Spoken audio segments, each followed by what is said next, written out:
يا عظيم أنت العظيم.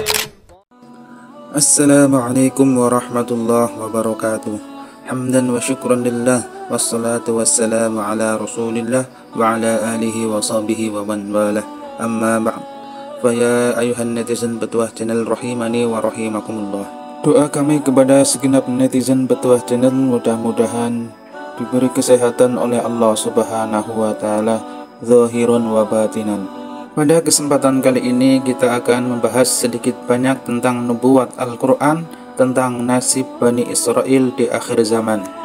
Allah Subhanahu wa Ta'ala mengingatkan kita semua di dalam Al-Quran yang mulia, wa qadayna ila bani Israila fil kitabi latufsidunna fil ardi marrataini wa lata'lunna 'uluwan kabira. Dan telah kami tetapkan terhadap kaum Bani Israel di dalam kitab itu, sesungguhnya kamu akan membuat kerusakan di muka bumi ini marrataini, 2 kali, dan pasti kamu akan menyombongkan diri dengan kesombongan yang besar. Di ayat selanjutnya Allah Subhanahu wa Ta'ala berfirman, fa idza jaa wa'du ulahuma ba'athna 'alaikum 'ibadan lana uli ba'sin syadidin fajasu khilalad diyar wa kana wa'dan maf'ula. Maka apabila datang saat hukuman bagi kejahatan pertama dari kedua kejahatan itu, kami datangkan kepadamu hamba-hamba kami yang mempunyai kekuatan yang besar, lalu mereka merajalela di kampung-kampung, dan itulah ketetapan yang pasti terlaksana. Thumma radadna lakumul karrata alaihim wa amdadnakum bi amwalin wa banina wa ja'alnakum aktsara nafira. Kemudian kami berikan kepadamu giliran untuk mengalahkan mereka kembali, dan kami membantumu dengan harta kekayaan dan anak-anak, dan kami jadikan kamu kelompok yang besar. In ahsantum ahsantum li anfusikum wa in asa'tum falaha fa idza jaa wa'dul akhirati liyasu'u wujuhakum wa liyadkhulul masjida kama dakhaluhu awwala marratin waliyutabbiru ma'ala tatsbira. Jika kamu berbuat baik, berarti kamu berbuat baik bagi dirimu sendiri, dan jika kamu berbuat jahat, maka kejahatan itu bagi dirimu sendiri. Dan apabila datang saat hukuman bagi kejahatan yang kedua, kami datangkan orang-orang lain untuk menyeramkan muka-muka kamu, dan mereka masuk ke dalam masjid sebagaimana musuh-musuhmu memusuhinya pada kali pertama, dan untuk membinasakan sehabis-habisnya apa saja yang mereka kuasai. Asa rabbakum ay yarhamakum wa in 'udtum 'udna wa ja'alna jahannama lil kafirina hasira. Mudah-mudahan Tuhanmu akan melimpahkan rahmatnya kepadamu, dan sekiranya kamu kembali kepada kedurhakaan, niscaya kami, yakni Allah Subhanahu wa Ta'ala, akan kembali mengazabmu, dan kami jadikan neraka jahanam penjara bagi orang-orang yang tidak beriman.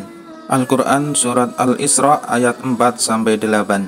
Sahabat Petuah Channel rahimani wa rahimakumullah, ayat ini menegaskan terjadinya 2 kerusakan yang dilakukan oleh kaum Bani Israel.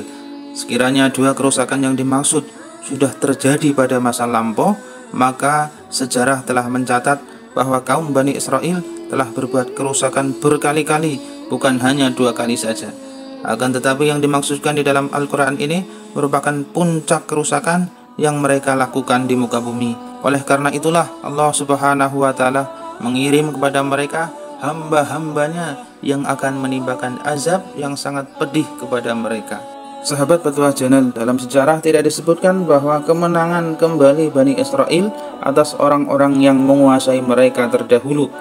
Sedangkan ayat di atas menjelaskan bahwa Bani Israel akan mendapatkan giliran mengalahkan musuh-musuh yang telah menimpakan azab saat mereka berbuat kerusakan yang pertama. Allah mengatakan, kemudian kami berikan kepadamu giliran untuk mengalahkan mereka kembali. Sekiranya yang dimaksud dengan 2 kerusakan itu adalah sesuatu yang telah terjadi, tentu tidak akan diberikan dengan lafaz idza, sebab lafaz tersebut mengandung makna zarfiyah, yakni keterangan waktu, dan syartiyah, yakni syarat untuk masa mendatang, bukan masa yang telah lalu. Sekiranya kedua kerusakan itu terjadi di masa lampau, tentulah lafaz yang digunakan adalah lamma, bukan idza. Juga dijelaskan mengenai kata la tufsidunna, sesungguhnya kami akan membuat kerusakan.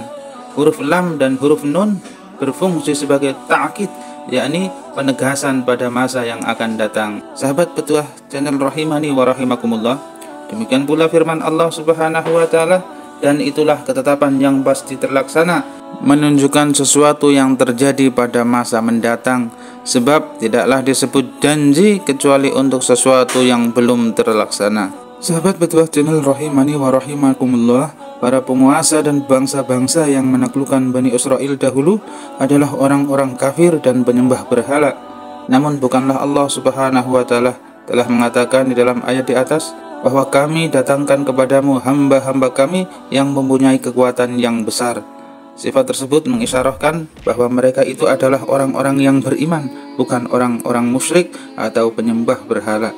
Penyertaan kata kami dalam kalimat di atas sebagai bentuk tasyrif, yakni penghormatan.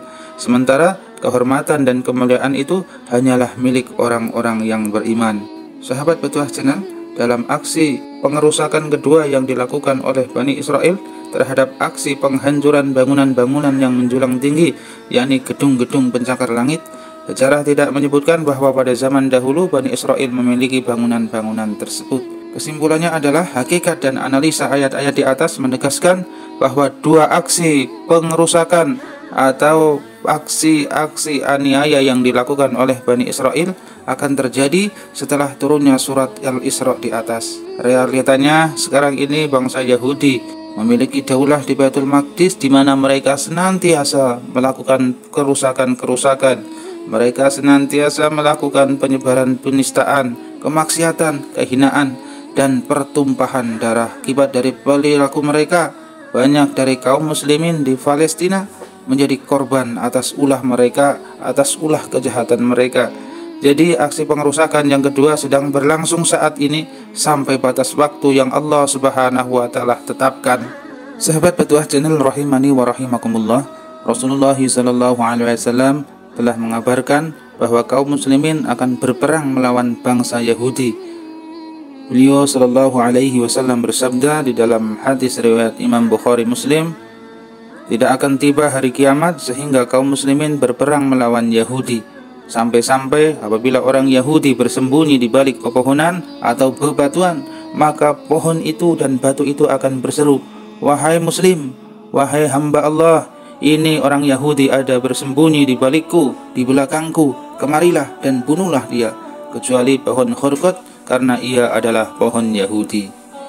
Diriwayatkan juga oleh Shaykhaini Imam Bukhari Muslim dari Abdullah ibnu Ammar radhiyallahu anhuma bahwasanya Rasulullah sallallahu alaihi wasallam bersabda, kalian benar-benar akan membunuh kaum Yahudi sampai-sampai mereka bersembunyi di balik batu, maka batu itu pun berkata, wahai hamba Allah, ini di belakangku ada Yahudi, bunuhlah dia. Dari keterangan hadis di atas menunjukkan bahwa yang pertama akan datang masa sebelum datangnya hari kiamat, bahwa kaum muslimin dan bangsa Yahudi akan mengalami peperangan besar, dan ini adalah suatu hal yang pasti akan terjadi karena ini adalah janji Allah, janjinya Rasulullah sallallahu alaihi wasallam. Yang kedua, bangsa Yahudi akan dibantai oleh kaum muslimin, dan hal ini terjadinya di bumi Palestina, dan saat itu seluruh pepohonan dan bebatuan yang dijadikan tempat persembunyian bangsa Yahudi akan berseru memanggil kaum muslimin untuk membunuh mereka, kecuali pohon khurqat. Yang ketiga, hal ini menunjukkan bahwa kemenangan berada di tangan umat Islam dan kehinaan akan datang kepada kaum Yahudi yang terlanat dan terkutuk sebelum datangnya hari kiamat. Yang keempat, berkaitan dengan sabda Rasulullah sallallahu alaihi wasallam yang diriwayatkan oleh Abdullah ibnu Ammar radhiyallahu anhu di atas, di mana Nabi sallallahu alaihi wasallam bersabda, la tuqatiluna, kalian benar-benar akan membunuh kaum Yahudi, yang disertai dengan lam dan nun sebagai ta'kid atau penegasan akan kepastian hal ini. Khitab atau seruan Nabi ini adalah kepada para sahabat. Hal ini menunjukkan secara sharih bahwa masa depan adalah milik Islam saja, biiznillah, dengan izin Allah Subhanahu wa taala. Namun haruslah dengan metode para sahabat Nabi sallallahu alaihi wasallam dalam memperjuangkan agamanya Allah Subhanahu wa taala. Sahabat petuah channel rahimani wa rahimakumullah, mudah-mudahan kisah ini bermanfaat untuk kita semua dan menjadi penyemangat kita semua untuk kembali kepada perjuangan yang mulia baginda Nabi sallallahu alaihi wasallam dalam menegakkan agamanya Allah Subhanahu wa taala. Dakwah ala minhajin nubuwah.